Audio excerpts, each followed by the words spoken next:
Државниот завод за статистика излезе со податок дека лебот и житата заеднички постигнале расна цена од 36,5% во јули годинава во однос на истиот месец лани.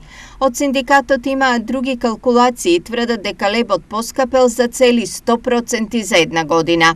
50% мислам, од 22 денара, 23 сега е 40. 50% сигурно.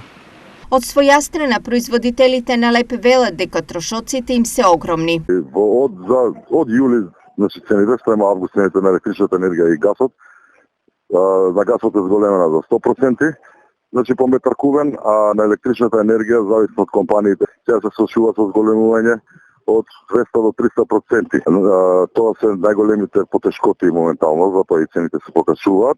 А нашите барања во контекст на барањата и претходно на состаноците пред ребалансот на буџетот во Министерството за економија беше разговорот некако владата да изнајде начини да помогне во субвенционирање на енергетската и електричната енергија. Од најголемите производители на леб во државата, податоците кажуваат дека лани само жито Луксија завршил со загуба и тоа 287.000 евра. Останатите Силбо, Специјал, Диме и Жито леб оствариле добивка.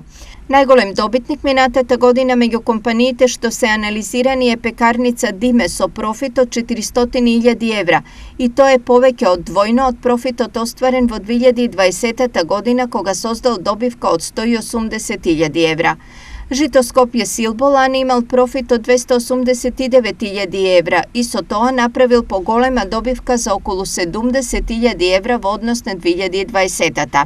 Жито леб пак лани успел да се извлече од лошата финансиска состојба во која западнал во 2020-та, кога завршил со загуба од 276.000 евра и сега направил добивка од 200.000 евра. Со добивка бил и Специјал, но со поскромен износ од другиве компании, лани профитирал со 67.000 евра.